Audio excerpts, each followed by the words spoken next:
Looking at a whole life insurance illustration that promises 7% returns and tax-free income? Stop right there. What if I told you those projections are fundamentally misleading and designed to hide the fact that the average return is actually between 1 to 3.5%? In this video, I'm walking you through the shocking reality of whole life insurance that agents don't want you to see. By the end, you'll understand exactly how to spot these 5 wealth-destroying traps before they cost you tens of thousands of dollars, just like they did to the doctor whose case we're examining today. Meet Dr. Smith, the $31,000 mistake that changed everything. Dr. Smith thought he was making a smart financial move when he signed those papers. 5 years later, he was staring at a $31,000 loss with nothing to show for it. Meet Dr. James Smith, a 38-year-old cardiologist from Denver. After completing his residency and finally starting to earn a real doctor's salary, he was eager to make the right financial moves. Between his student loans, new mortgage, and growing family, he wanted to ensure his finances were on solid ground. That's when he met Michael, a financial advisor who handed him a business card that read Specialized Financial Planning for Physicians. Michael had set up a booth at a medical conference and offered a free financial consultation. Doctors have unique financial needs, Michael explained during their first meeting at Dr. Smith's office. Your high income, tax situation, and liability concerns require specialized planning strategies. Dr. Smith was impressed by Michael's professional demeanor and seeming expertise. He'd even brought a leather portfolio with case studies of other physicians who had implemented his recommended strategies. These doctors are building wealth while protecting their families, Michael explained, flipping through glossy pages of testimonials and colorful charts. During their second meeting, Michael arrived with a customized presentation. The cover page featured Dr. Smith's name and a compelling title: Integrated Financial Solution, Protection, Tax Efficiency, and Wealth Accumulation. The presentation was filled with professional-looking graphs showing the projected growth of cash value over time, complete with official-looking company letterhead and disclaimers that gave it an air of legitimacy. What caught my attention was this chart, Dr. Smith later recalled, pointing to a compelling graph showing an exponential curve. It showed how after the first few years, the cash value would grow significantly, eventually providing tax-free income during retirement while maintaining a death benefit for my family. The proposal centered around a $1 million whole life insurance policy with a premium of $1,000 per month. Michael framed it as a multi-purpose financial tool. You're not just buying insurance, you're building an asset. Despite his extensive medical training and natural analytical skills, Dr. Smith found himself nodding along. He was no financial novice. He regularly read financial articles and had even set up his own retirement accounts during residency. But this presentation seemed to address specific concerns he had about his financial future. Look at the tax benefits alone, Michael emphasized, pointing to another chart. The cash value grows tax-deferred, you can access it tax-free through policy loans, and your family receives the death benefit tax-free. He compared this to traditional investments where the government takes its cut at every turn. Then came the most compelling pitch. This isn't just about protection or investments. It's about creating your own banking system. Instead of borrowing from banks and paying them interest, you'll borrow from yourself and essentially pay yourself. Dr. Smith's analytical mind found the logic appealing. The strategy seemed to efficiently solve multiple problems at once. 1. Protect his young family with life insurance. 2. Build tax-advantaged savings. 3. Create a source of emergency funds. 4. Provide tax-free retirement income. 5. Avoid market volatility and risk. When you break down the monthly premium, Michael explained, about 30% goes toward the insurance component and 70% works toward building your cash value. It's like paying your mortgage. Part goes to interest, part builds equity. Dr. Smith signed the papers that day. The $1,000 monthly premium seemed reasonable given his income and the supposed benefits. I felt I was making a sophisticated financial move, he later admitted. For the first 2 years, Dr. Smith diligently paid his premiums and filed away the annual statements without much scrutiny. Michael checked in periodically, assuring him that the policy was on track and that the initial slow growth was completely normal.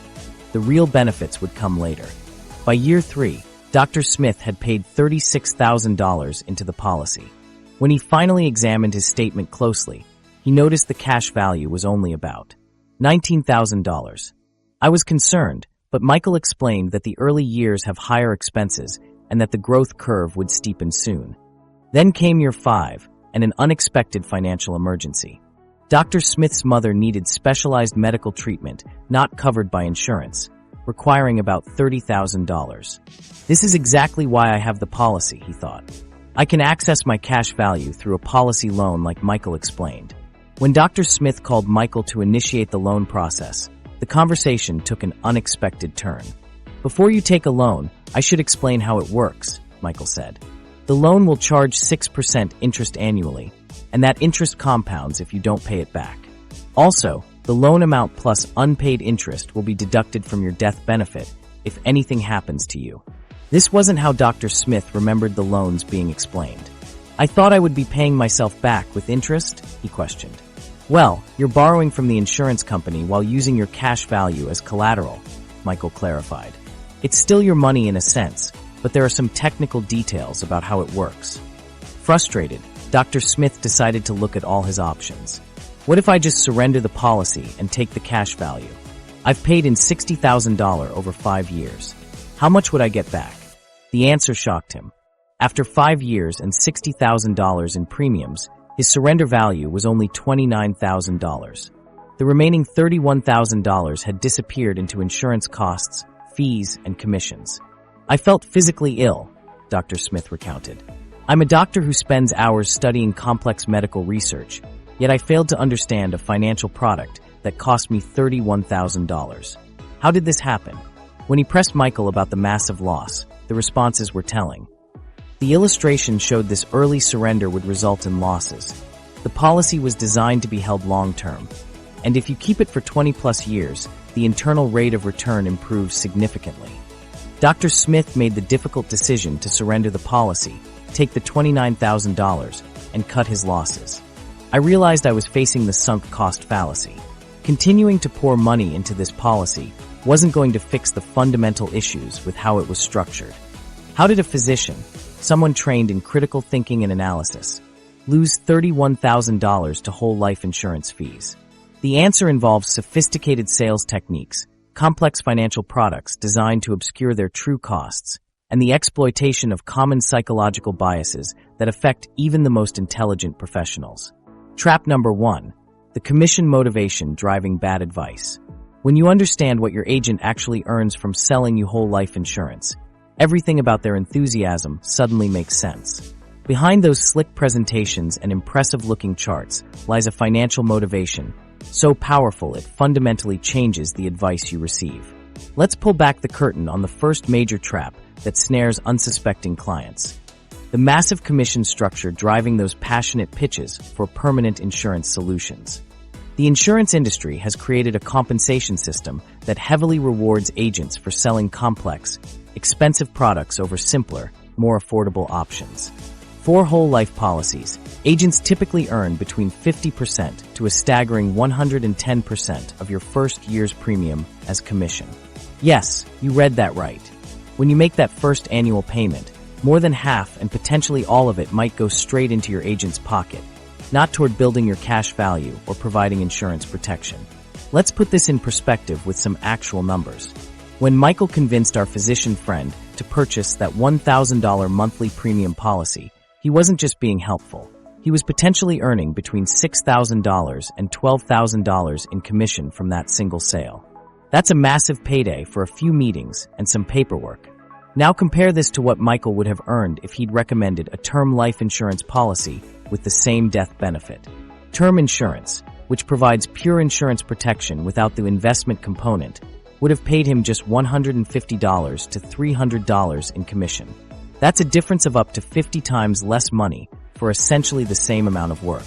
Ask yourself, if you were in Michael's position and recommending one product would earn you $12,000, while recommending another would earn you just $300, which would you be more motivated to sell? Even with the best intentions, this creates an enormous conflict of interest that's rarely disclosed during those financial planning sessions. The commission structure doesn't stop after the first year either. While the biggest payday comes up front, agents typically continue earning 2 to 5% of each subsequent annual premium for years.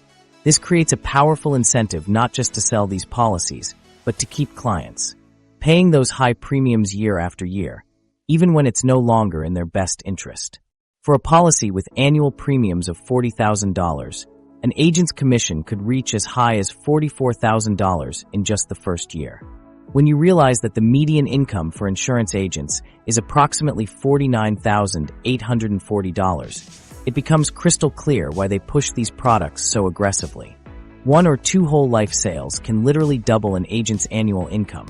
The training methods in the insurance industry further reinforce this problem. Many agents are specifically taught to emphasize the benefits of whole life policies while minimizing or glossing over the significant costs and complexities. They're armed with persuasive rebuttals to common objections and trained to position themselves as financial advisors rather than what they often truly are, salespeople working on commission. What makes this situation even more problematic is the lack of transparency. While investment advisors are typically required to disclose their compensation and potential conflicts of interest, insurance agents often operate under much looser regulatory requirements. Many clients never learn how much of their premium is going toward their agent's commission rather than their own financial benefit. This commission-driven advice model creates a problematic dynamic where agents are financially motivated to recommend products that may not align with their clients' best interests. They might genuinely believe in the product.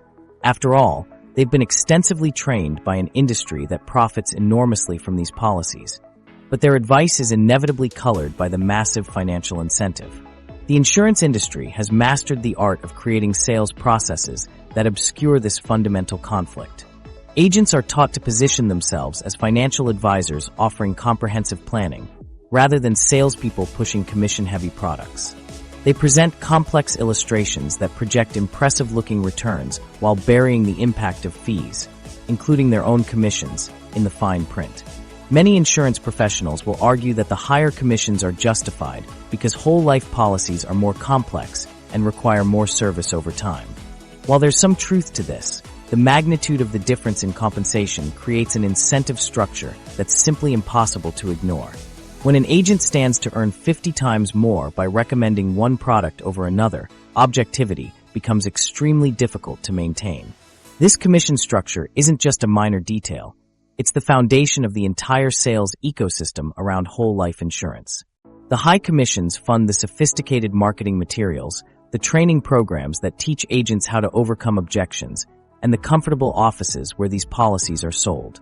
The entire system is designed to maximize sales of these high-commission products, regardless of whether they're the best fit for consumers. Next time an insurance agent seems unusually passionate about the benefits of whole life insurance, remember that their enthusiasm might have more to do with their commission than your financial well-being. They might genuinely believe they're offering you good advice, but when their paycheck depends on selling one product over another, their recommendations are inevitably compromised. Here's a thought experiment worth considering. What if insurance agents earned the exact same commission percentage regardless of which type of policy they sold? How many would still be recommending whole life with the same enthusiasm? My guess is that we'd see a dramatic shift toward more affordable, straightforward term policies for most people. To be fair, not all insurance agents are deliberately misleading their clients. Many genuinely believe in the products they sell, having been thoroughly convinced by their training and the culture of their industry. But even the most well-intentioned advice can be warped by a compensation structure that so heavily favors one recommendation over another. Trap number 2. The misleading return calculations that hide poor performance. While agents might genuinely believe in what they're selling, the mathematical sleight of hand happening in those policy illustrations is anything but innocent. That impressive 7% projection in Dr. Smith's policy illustration? It's one of the most cleverly engineered financial illusions in the entire insurance industry, designed specifically to make mediocre performance look exceptional. Let's take a closer look at the actual policy illustration Dr. Smith received. It featured colorful charts showing his cash value growing steadily over time, eventually accumulating hundreds of thousands of dollars by retirement. The presentation was slick, professional, and incredibly persuasive, showing Dr. Smith becoming wealthier year after year through the miracle of whole life insurance. But here's where things get interesting. Those projections aren't showing you what you think they're showing. Insurance companies use a brilliant bit of misdirection when presenting returns. They prominently display the dividend rate, or illustrated rate, while keeping the actual return on cash value much harder to spot. So what's the difference? The dividend rate is what the insurance company earns on their general investment portfolio. But that's not what you get as a policyholder. Your actual return is significantly reduced by insurance costs, administrative fees, and other expenses that get subtracted before anything reaches your cash value. It's like a restaurant advertising a 25% discount on meals, but not mentioning the mandatory 35% service fee. The final bill is still higher than the original price.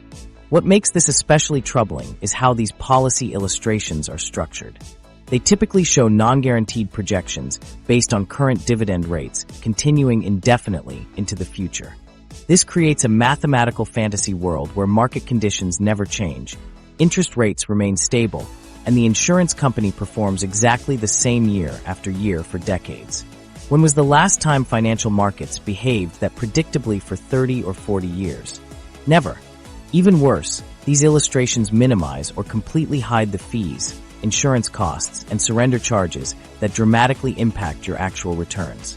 In Dr. Smith's illustration, the costs were buried in technical language on page 17 of a 24-page document, while the impressive-looking growth charts were prominently featured on pages 2 and 3. Let me show you what's happening behind the curtain. While whole life sales materials often imply returns of 5 to 8%, the cold reality tells a different story. Historical data reveals that the average whole life policy delivers just 1 to 3.5% returns over the long term. That's a massive gap between expectation and reality. Consider what this means in real dollars. If you invest $10,000 annually for 30 years at 7%, what might be illustrated?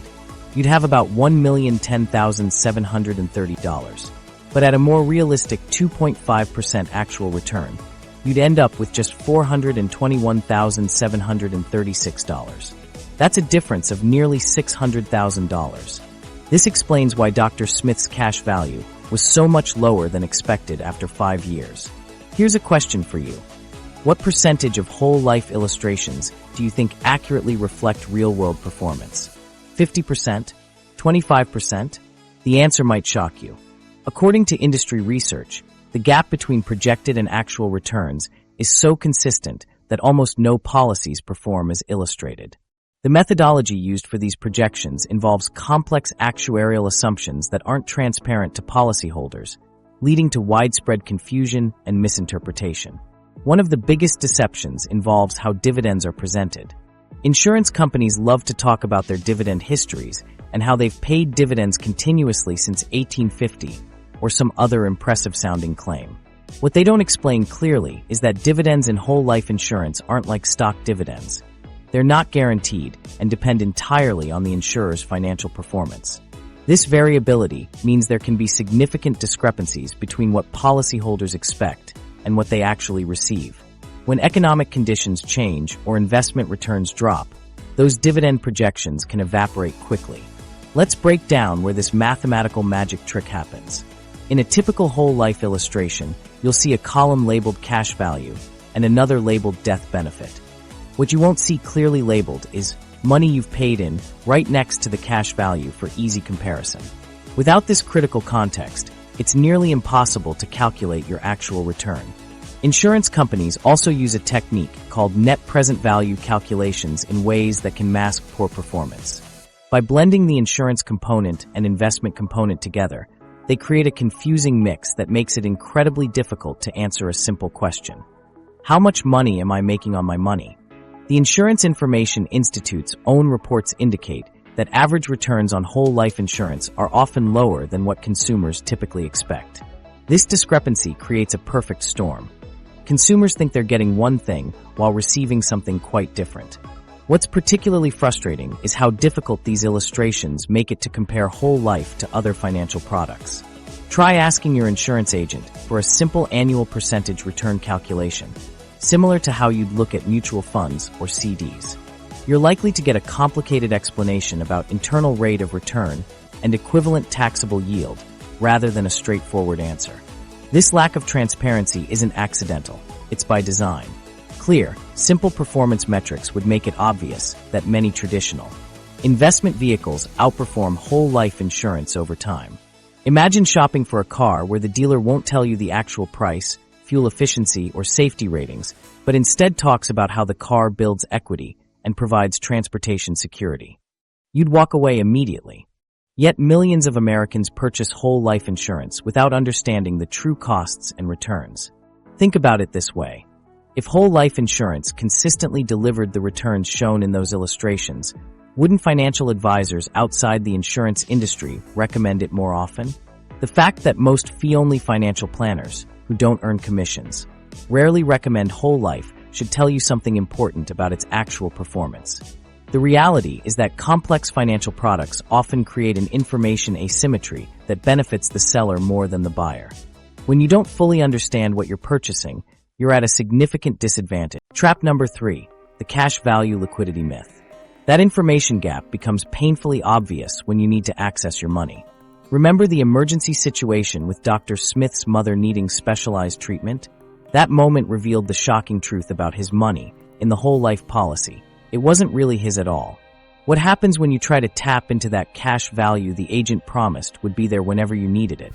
The reality might leave you scrambling just when you need financial security most. While insurance agents enthusiastically market whole life policies as building a liquid asset you can access anytime, the fine print tells a completely different story. Those glossy brochures make it sound like you're building a personal ATM. Just deposit your premiums, watch your cash value grow, and withdraw whenever life throws you a curveball. But this liquidity promise quickly evaporates when you actually need to use your money. Here's what they don't emphasize during the sales pitch. You never actually withdraw your cash value. You borrow against it. That's right. When you need your money, you're taking a loan from the insurance company using your cash value as collateral. This isn't a withdrawal like taking money from your bank account. It's a loan that must be repaid with interest. And speaking of interest, those policy loans typically come with rates ranging from 5% to 8%. Think about that for a second. You're paying interest to access money that you already contributed. Even worse, these interest rates typically exceed the actual growth rate of your cash value, which realistically averages between just 1% to 3.5% annually. You're essentially paying more to access your money than what your money is earning inside the policy. It's like taking 2 steps forward and 3 steps back. But what happens if you don't repay that loan? This is where the situation gets even more problematic. Any outstanding loan balance reduces your death benefit dollar for dollar. That means if you borrow $50,000 and never pay it back, your beneficiaries will receive $50,000 less than the face value of your policy when you pass away. The insurance company ensures they get their money back one way or another. The consequences get even more dire if you're not careful. If your loan plus accumulated interest ever exceeds your policy's cash value, your entire policy could collapse. Imagine paying premiums for decades only to have your coverage terminated because your loan spiraled out of control. When this happens, not only do you lose your life insurance protection, but you might also face a surprise tax bill on any gains above what you paid in premiums. Let's talk about the other option, surrendering your policy entirely. Many policyholders, frustrated by poor performance or needing more money than they can borrow, choose to cash out completely. But insurance companies don't make this easy either. Surrender charges can be substantial, often lasting 10 to 20 years into the policy.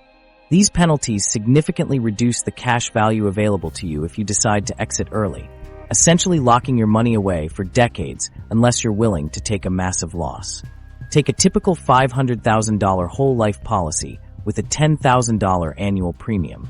After 5 years, you might have paid in $50,000, but your surrender value could be just $25,000 to $30,000.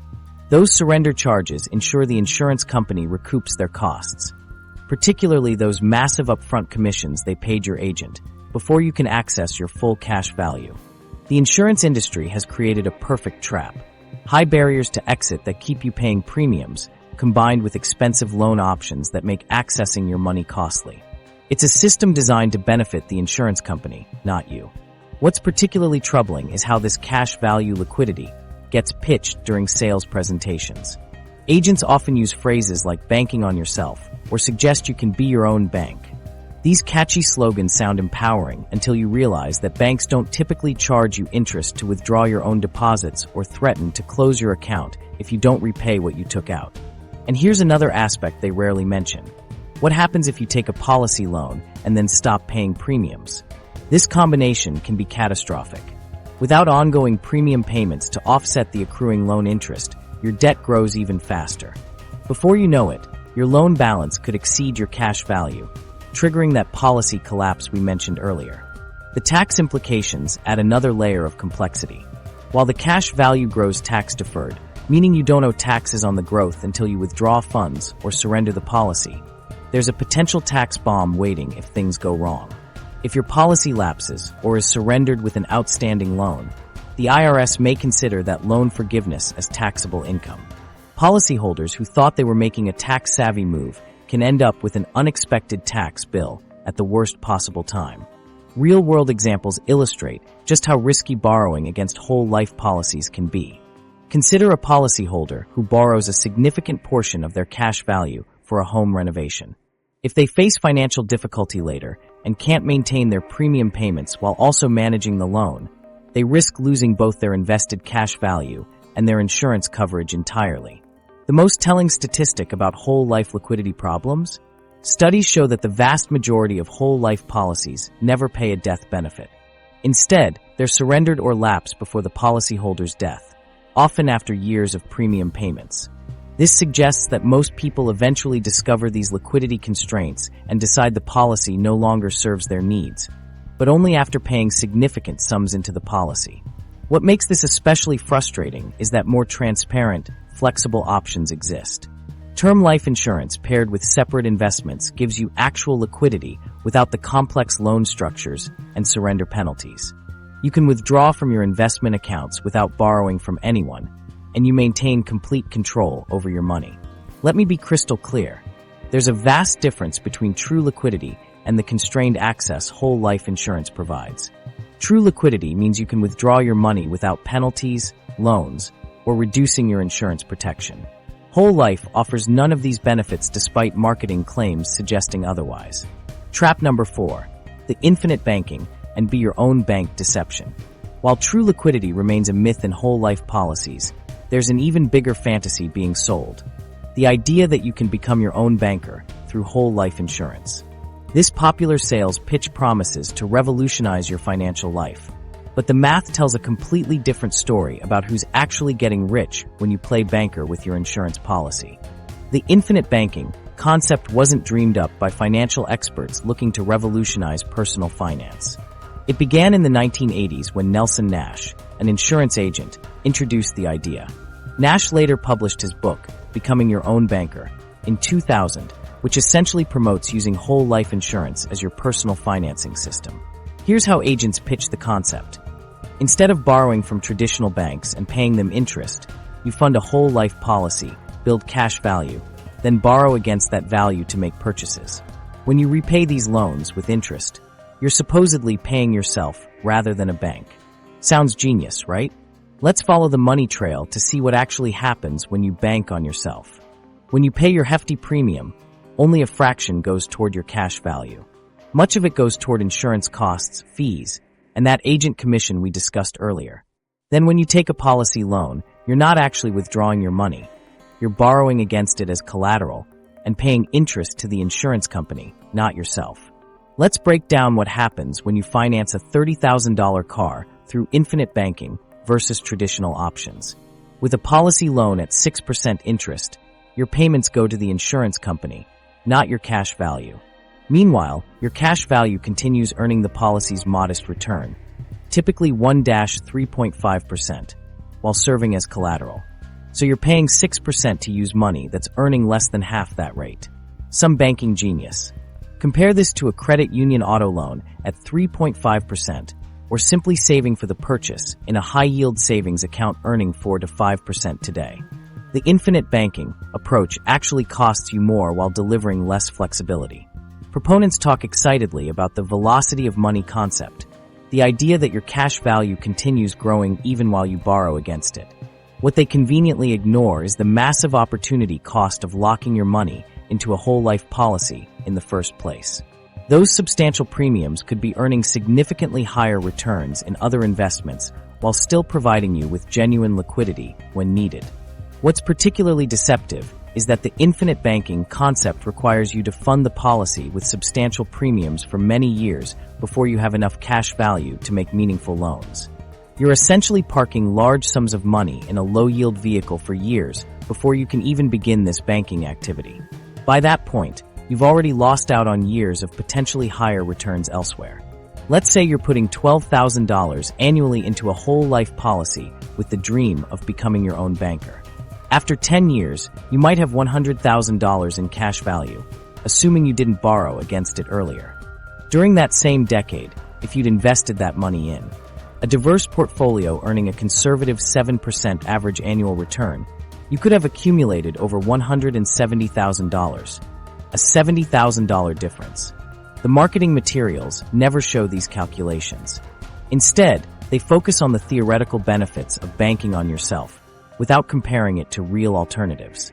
It's like bragging about building a time machine without mentioning it only goes backward and costs twice as much as a regular car.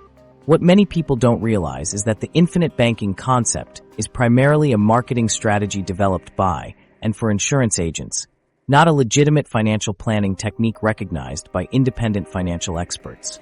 It repackages whole life insurance, a product that's been losing favor due to its high costs and low returns, with exciting banking terminology to make it sound innovative and revolutionary. So what do actual financial experts outside the insurance industry think about this concept? Most are highly critical of the mathematical reality behind the be your own banker approach. They emphasize that while whole life insurance can serve as a tool for wealth building in specific circumstances, it's essential to understand the long-term implications and to consider alternative investment strategies that may offer better returns and flexibility. The reality is that the infinite banking concept falls apart when subjected to basic financial analysis. It requires you to 1. Pay high premiums for years before having usable cash value. 2. Accept returns significantly lower than other investment options. 3. Borrow at interest rates higher than what your money is earning. 4. Deal with complex loan management and potential tax consequences if the policy lapses. What's particularly telling is the lack of data supporting the effectiveness of this strategy. While countless books and seminars promote the concept, independent research showing actual policyholder results is curiously absent.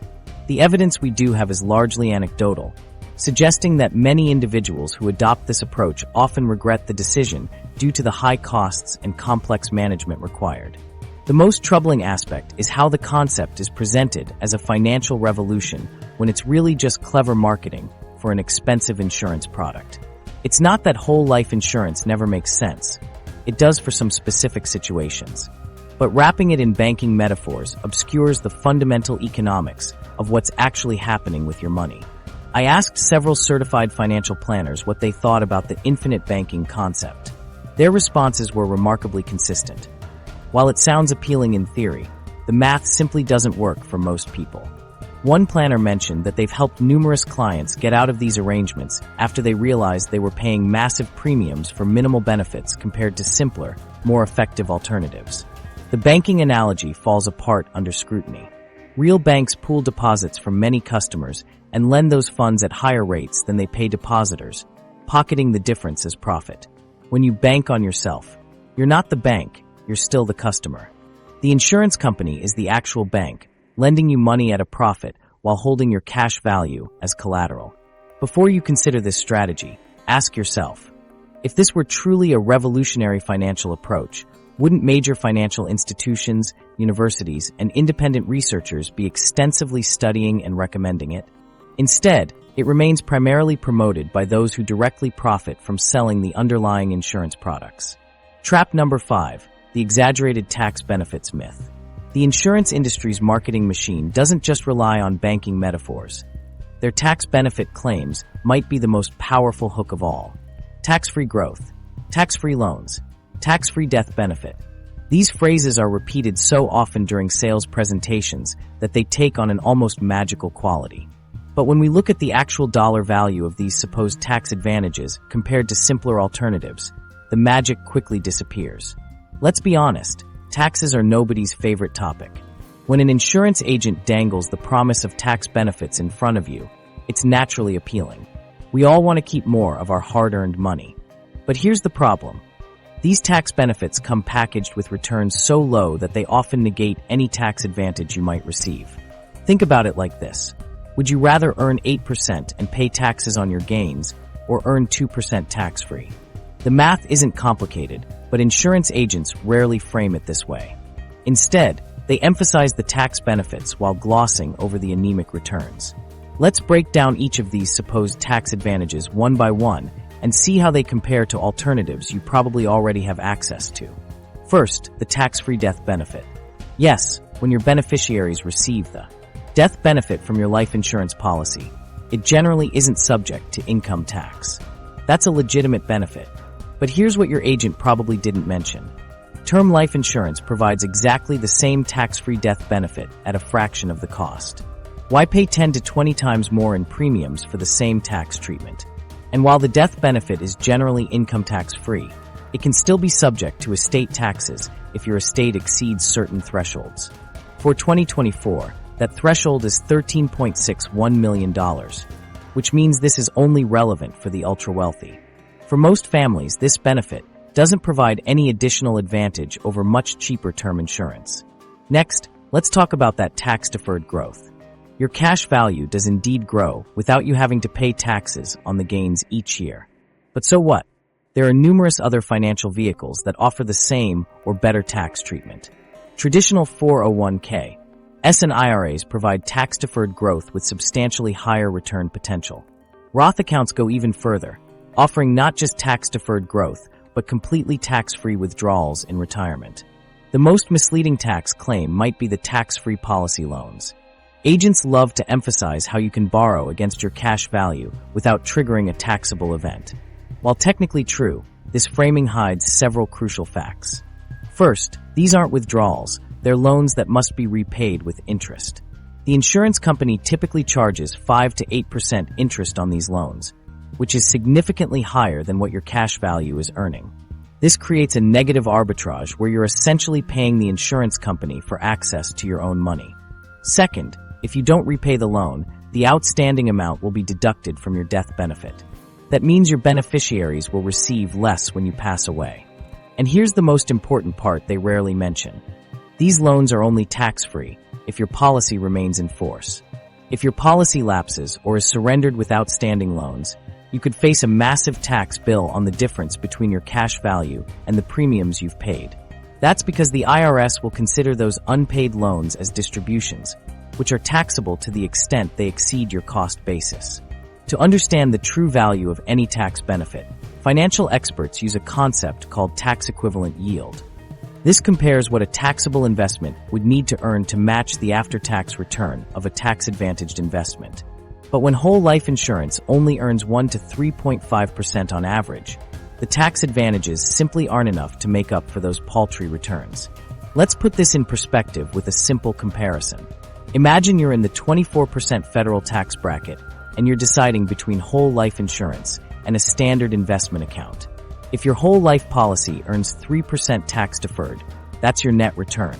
But if a taxable investment earns 7%, your after-tax return would be about 5.3%, 7% minus 24% tax on the gains. Even after paying taxes, you're still coming out ahead by investing elsewhere. The gap becomes even more dramatic when comparing whole life to tax-advantaged accounts like 401k, and IRAs. These accounts offer tax-deferred growth, like whole life, or even tax-free growth, Roth options, but with much higher potential returns. Proponents of whole life insurance might argue that the tax benefits are more valuable for high-income individuals in top tax brackets. But even for these individuals, the math rarely works out in favor of whole life. The combination of high fees, low returns, and the opportunity cost of tying up large sums of money typically outweighs any tax advantages.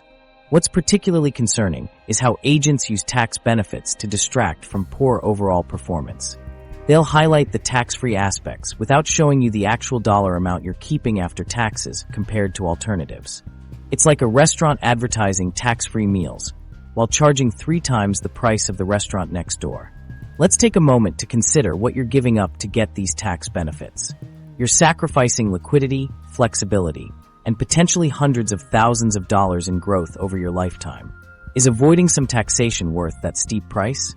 The buy term and invest the difference strategy often produces significantly better after-tax results than whole life insurance. With this approach, you purchase affordable term insurance for protection and invest the premium savings in a diversified portfolio. Even after accounting for taxes on your investment gains, you're likely to end up with substantially more wealth. For those genuinely concerned about tax efficiency, there are far better options available. Maxing out contributions to 401k, IRAs, and HSAs provides tax advantages without the high costs and complexity of whole life insurance.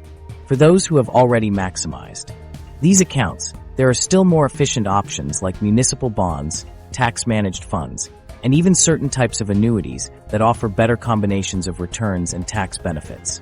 Remember, the goal isn't to avoid taxes at all costs. It's to maximize your after-tax wealth. Sometimes paying some taxes on larger returns is mathematically superior to earning smaller returns tax-free.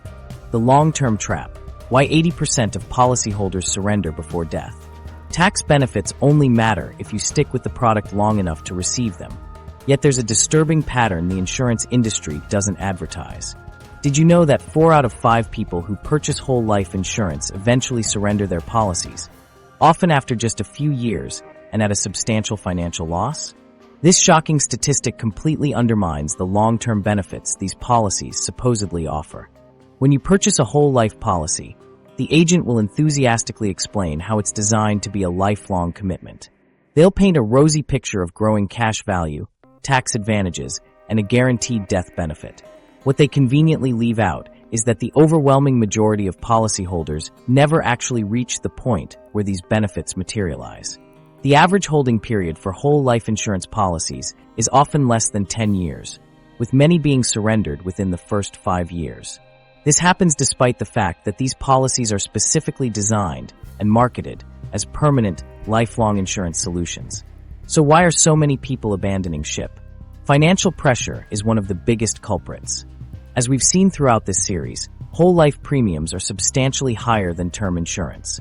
When financial circumstances change, maybe you lose your job, face unexpected medical bills, or need to fund your children's education.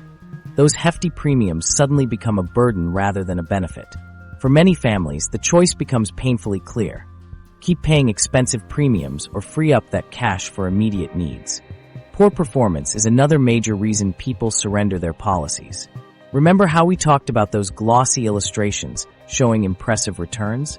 When policyholders receive their annual statements and see the actual growth, or lack thereof, in their cash value, disappointment sets in.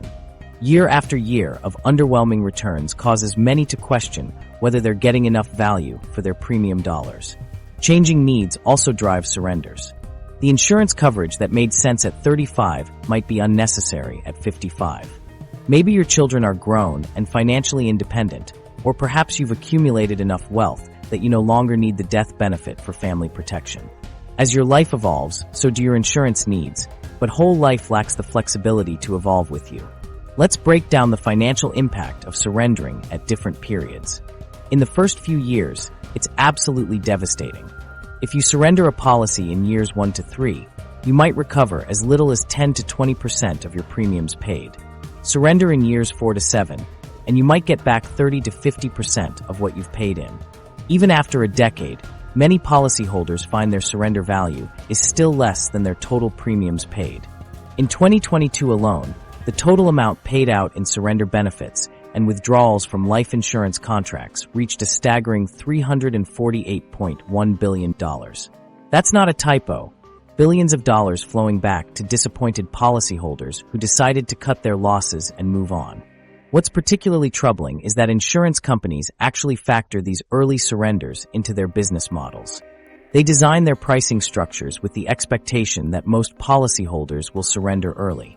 The surrender charges and other fees associated with early termination generate significant profits for these companies, creating a system where customer disappointment is essentially baked into the financial calculations. Think about that for a minute. Insurance companies aren't surprised when you surrender your policy early. they're counting on it. Their pricing models incorporate expected surrenders, which means the premiums you pay are partially calculated based on the assumption that you'll likely surrender before death. And what happens to all those surrendered policies and premiums? Here's where it gets really interesting. Life insurance companies rely on the profits generated from surrendered policies to subsidize the returns for those few policyholders who hold their policies to maturity. This creates an inherent conflict of interest where the many subsidize the few, like a bizarre financial pyramid where the base constantly erodes and rebuilds. The design features of whole life insurance policies typically include mechanisms that discourage policyholders from surrendering, such as high initial costs and long-term commitments. These features aren't just about ensuring financial stability for the insurance company. They're specifically designed to make it painful for you to leave, even when staying no longer makes financial sense. But despite these barriers, people still choose to surrender due to changing financial needs or the realization that their money could be working harder elsewhere. It's like being stuck in a bad relationship where breaking up costs you half your savings. Painful, but sometimes necessary.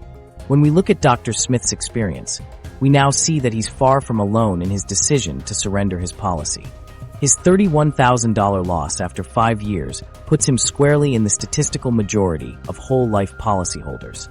His experience isn't an anomaly, it's the norm. What I find most troubling is how the entire structure creates winners and losers by design. A significant portion of insurance company profits comes from surrendered policies, with estimates suggesting that a large percentage of their income is derived from the fees associated with early policy terminations. The insurance company profited from Dr. Smith's surrender, just as they've profited from millions of other early surrenders. When you understand this reality, the sales pitch for whole life insurance takes on a completely different meaning. Those impressive-looking long-term projections? They're mathematically dependent on most people never reaching that point. The permanent life insurance? Most customers will abandon it long before it pays a death benefit. The growing cash value that will supposedly fund your retirement? Few policyholders will keep their policies long enough for that value to exceed their premium payments.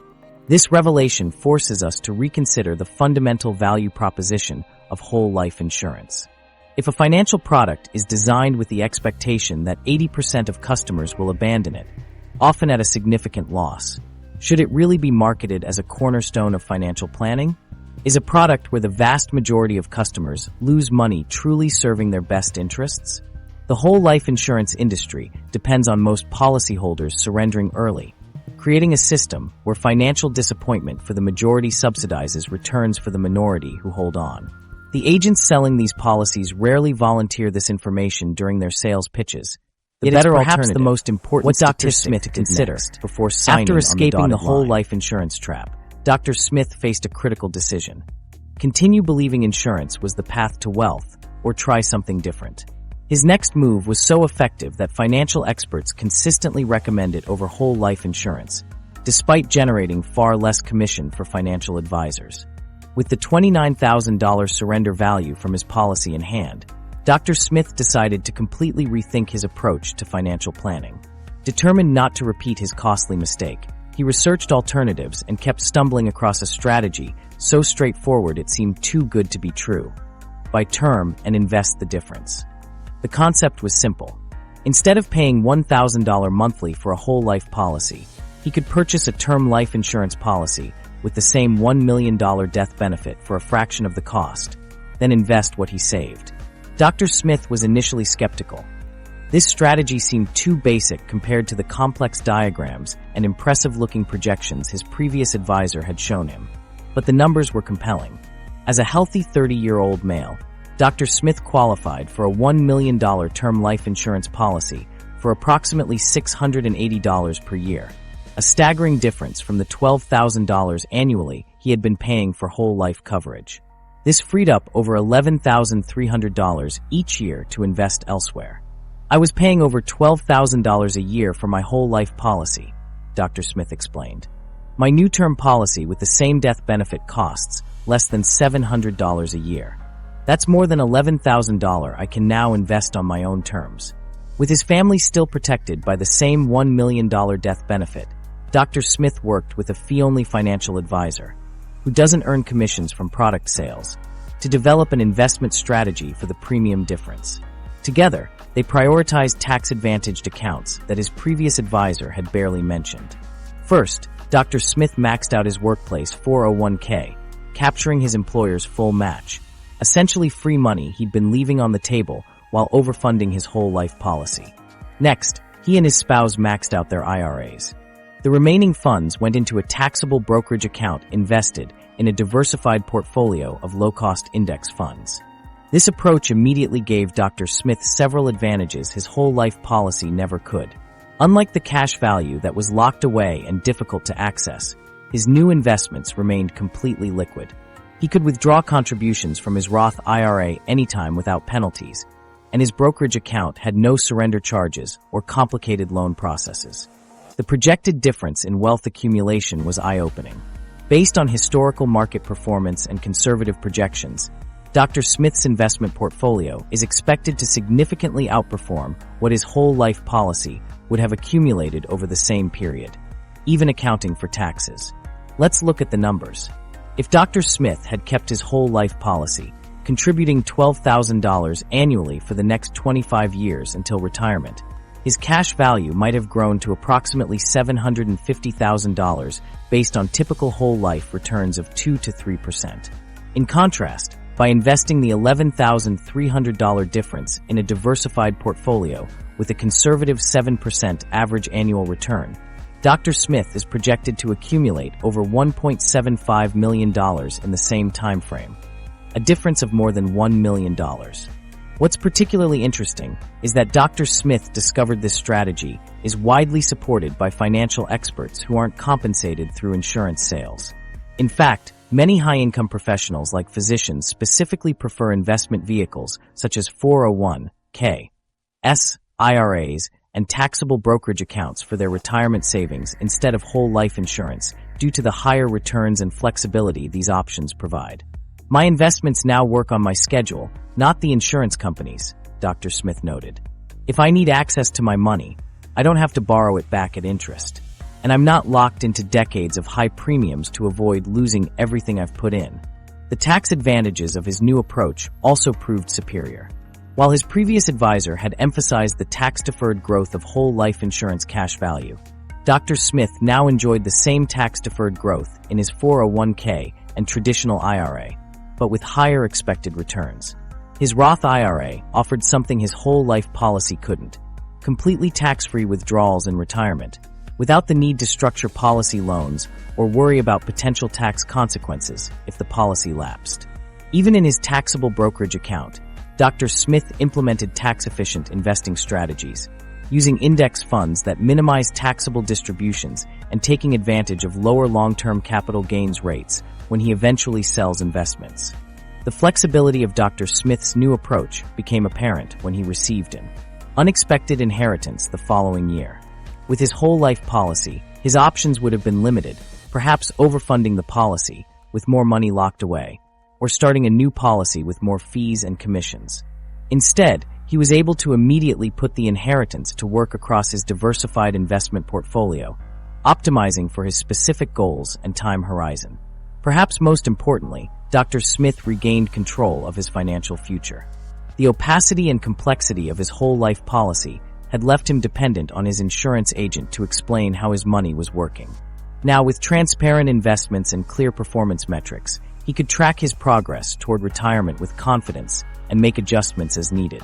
Dr. Smith's experience isn't unique. Many high-income professionals prefer the buy term and invest the difference strategy precisely because it separates protection, insurance, from growth investments, allowing each component to excel at its primary function. Term insurance provides pure death benefit protection at the lowest possible cost, while diversified investments offer higher potential returns without the burden of insurance costs, surrender charges, and agent commissions. When asked what he wishes he'd known before purchasing whole life insurance, Dr. Smith doesn't hesitate. "I wish I'd understood that simplicity often beats complexity in financial planning. The most sophisticated-looking option isn't necessarily the best. And I wish I'd known to ask one simple question. How much commission will you earn if I buy this policy?" His advice to others considering whole life insurance is straightforward. Get a term policy for the death benefit you need, Then focus on maxing out tax-advantaged investment accounts before considering any insurance product as an investment. And always work with an advisor whose compensation isn't tied to selling you specific products. For those already trapped in a whole life policy, Dr. Smith offers hope based on his own experience. The sooner you run the numbers comparing what you have versus what you could have with term and investments, the sooner you can make an informed decision. Don't let the sunk cost fallacy keep you in a poor financial product just because you've already paid in so much. Red flags and sales tactics. How to spot the traps before it's too late. The whole life sales presentation isn't just a pitch. It's a carefully orchestrated psychological operation designed to bypass your logical thinking.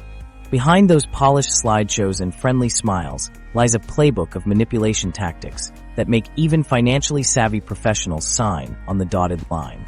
But once you recognize these psychological triggers, you'll never fall for them again. Insurance agents don't just wing these presentations. They're trained specifically to use fear, authority, and emotional appeals to guide you toward a decision that might not serve your best interests. Let's pull back the curtain on exactly how they do it. Fear is the most powerful tool in the insurance sales arsenal. As one industry training document reveals, agents are explicitly taught to highlight the risks of not having insurance, such as leaving loved ones financially vulnerable. They create vivid mental pictures of your family struggling financially after your death, making you feel irresponsible if you don't sign up for their solution. This emotional manipulation makes it difficult to think clearly about whether the specific product they're selling is actually the best option. But they don't stop at fear. Notice how insurance agents position themselves as financial advisors or financial planners despite primarily selling insurance products. This authority positioning is deliberate. By presenting themselves as comprehensive financial experts rather than sales professionals, they create an impression of unbiased advice when they're often only licensed to sell insurance products. It's like getting nutrition advice from someone who only sells supplements. Their recommendations are limited by what they're allowed to sell. The urgency tactic is another red flag to watch for. Have you noticed how agents often suggest that premium rates might increase if you don't act quickly? Or how they emphasize that your health could change, making you uninsurable?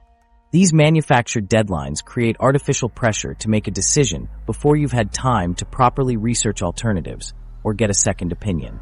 When an agent says, becoming your own banker, or banking on yourself, recognize these phrases for what they are: marketing slogans, not financial principles. These terms are specifically designed to sound revolutionary and empowering while disguising the fundamental limitations of insurance as an investment vehicle. Another psychological trick is the way agents frame term insurance as renting versus whole life as owning. They'll tell you that term insurance expires worthless after the term period, making it sound like you've wasted your money. This framing deliberately misrepresents the purpose of insurance, which is risk protection, not an investment return. It's like saying your home insurance was a waste because your house never burned down. Look closely at those impressive policy illustrations. Agents strategically emphasize the non-guaranteed projections that show impressive growth while burying the guaranteed values in fine print. What they don't highlight is that these projections often assume current dividend rates will continue unchanged for decades, an assumption that history has repeatedly proven false. The tax advantages pitch is particularly effective with high-income professionals. Agents emphasize that whole life policies provide tax-free retirement income and tax advantages unavailable elsewhere. What they downplay is that these benefits come with significantly higher costs and lower returns compared to other tax-advantaged options like 401k, and IRAs. Perhaps most deceptively, many agents use the complexity of these products to their advantage. They know that the average person doesn't understand insurance terminology, so they can selectively highlight benefits while glossing over costs. When questioned about specifics, they might respond with technical jargon that seems impressive, but actually obscures the truth. These psychological manipulation tactics work so well because they're targeting your emotions rather than your rational thinking. The agents are creating a narrative where whole life insurance solves multiple problems at once: protection for your family, tax advantages, retirement income, and more. This bundling makes it difficult to evaluate each component separately on its own merits. So what critical questions do insurance agents hope you never ask? These are the questions that cut through the sales pitch and reveal the uncomfortable truths about whole life policies. What is the total commission you'll earn if I purchase this policy? This direct question often creates visible discomfort, as agents rarely volunteer this information. The answer can be shocking. Remember that commissions can reach 50 to 110% of the first year's premium. What is the guaranteed cash value after 10 years? Not the projected value, but the minimum guaranteed amount. This number is often shockingly low compared to the premiums paid. How much of my premium goes toward actual insurance costs versus cash value in the first 5 years? The answer typically reveals that a substantial portion of early premiums goes to costs and commissions, not your cash value. Can you show me the surrender charges for each year? This reveals how much of your money you'd lose if you needed to exit the policy early. What is the internal rate of return on the cash value after all costs? This cuts through the complex dividend calculations to show the actual investment performance. How do these returns compare to other investment options like index funds after accounting for all fees? Few agents will provide this direct comparison because it rarely favors the insurance product. What happens if I can't continue paying the premiums in the future?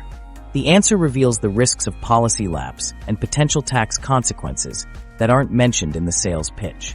Can you provide references from clients who have held similar policies for 15+ years?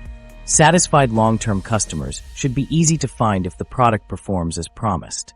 When evaluating a potential whole-life policy, remember that legitimate financial products don't require psychological manipulation to sell. If you're feeling pressured, confused, or rushed to make a decision, those are reliable warning signs that you should step back and reconsider. Create your own protection by bringing a list of these questions to any insurance presentation. Watch carefully how the agent responds, not just what they say, but their comfort level with transparency. Do they provide clear, direct answers, or do they redirect to emphasize benefits while avoiding specifics? Remember that agents are trained to counter objections. If you express concerns about costs or flexibility, they'll likely have ready answers designed to keep you moving toward the sale. The best defense is to remain objective and refuse to make a decision under pressure. Any worthwhile financial product will still be available after you've had time to research and reflect. What to do if you already own a whole life policy? If you already own a whole life policy, don't panic. While we've covered why these policies often aren't ideal investments, your situation requires a more nuanced approach than simply canceling immediately.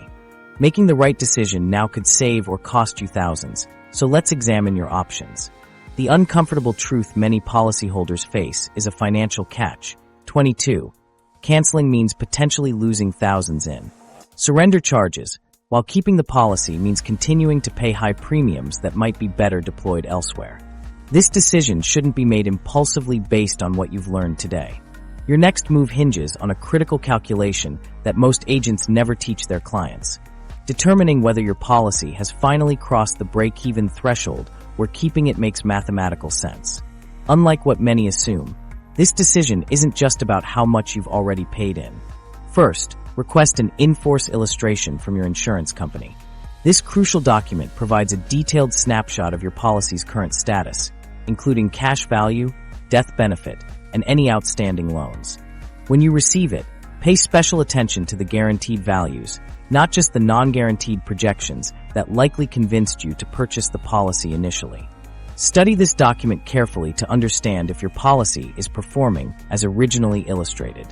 Most policyholders are shocked to discover significant gaps between what was projected and what's actually materialized. Your in-force illustration will reveal whether continuing to fund the policy makes financial sense based on its actual performance, not the rosy projections shown during the sales process. Next, calculate your policy's internal rate of return by comparing your total premiums paid to the current cash surrender value. This single calculation often reveals why so many people choose to exit these policies. The returns simply don't justify the ongoing premium commitment. If you've owned the policy for less than 7 to 10 years, you'll likely find your return is negative or barely positive after accounting for surrender charges.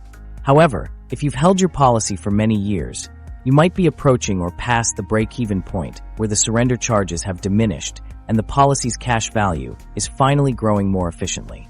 This is when the decision becomes more complex and requires careful analysis. For those determined to keep some form of permanent life insurance but struggling with the premiums, reduced paid-up insurance offers an intriguing middle ground.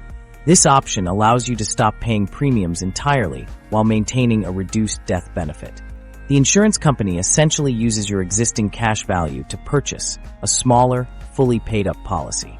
While your coverage decreases, you eliminate the burden of ongoing payments while preserving some of the policy's value. Another option worth exploring is a 1035 exchange, which allows you to transfer the cash value from your current policy to a new insurance policy without triggering immediate tax consequences. This can be particularly valuable if you've decided you need permanent insurance, but want to switch to a more efficient policy with better terms or lower costs. The key benefit here is preserving the tax-deferred status of your accumulated cash value while potentially improving your overall situation. Some policyholders consider policy loans as a way to access cash value without surrendering the policy. While these loans can be accessed tax-free, they require careful management. Each loan accrues interest that, if left unpaid, reduces your death benefit and could potentially cause the policy to lapse. If a policy with outstanding loans lapses, you might face unexpected tax liabilities on any gains, creating a financial surprise few are prepared for. When evaluating whether to keep your policy, be brutally honest about the sunk cost fallacy, our natural tendency to continue an endeavor once we've invested time, effort, or money into it. Many policyholders feel compelled to continue paying premiums simply because they've already invested significant amounts. Recognizing this psychological trap is crucial for making rational financial decisions based on future benefits, not past expenses. The tax implications of your decision can vary significantly depending on how you proceed. If your policy's cash value exceeds the premiums you've paid, known as the cost basis, surrendering could trigger taxes on the gain. Meanwhile, policy loans are generally tax-free unless the policy lapses. Understanding these tax consequences is essential before making any decision. For those who've held policies for many years and are approaching retirement, the calculation changes again. If your policy is largely paid up and you've weathered the hyphy early years, you might be in a position where the death benefit provides genuine value as part of your estate planning. In these cases, maintaining the policy could be reasonable if it aligns with your broader financial goals. However, even long-term policyholders should run the numbers on alternative strategies. Could the premium dollars work harder elsewhere? Would investing those premiums in tax-advantaged accounts like 401k, or IRAs provide better returns? For most people, the answer is yes, especially considering the flexibility these alternatives offer compared to whole life insurance. Before making your final decision, consult with a fee-only financial advisor who doesn't sell insurance products. They can provide an unbiased analysis of your specific situation without the conflict of interest that exists when advice comes from someone who benefits from keeping you in the policy. Remember that there's no one-size-fits-all answer. Your decision should be based on your current age, health, financial situation, and how the policy fits into your overall financial plan. What makes sense for someone who's held a policy for 20 years might be completely different from someone who purchased one just a few years ago. So we've exposed the 5 major traps of whole life insurance that cost countless people like Dr. Smith thousands of dollars. The reality? Only about half of Americans own life insurance, and many who don't have adequate coverage. What's even more revealing is that most financial experts agree that whole life insurance primarily benefits high net worth individuals with lifelong dependents, not the average person. As Dr. Jim Dahl bluntly puts it, whole life insurance is a product designed to be sold, not bought. That's why separating protection from investment is so crucial for most people. Term life insurance provides the protection your family needs while allowing you to invest the difference. A strategy that research shows saves significant money over time. Don't let someone you care about make an expensive mistake. Share this video with anyone facing pressure to buy whole life insurance. You might just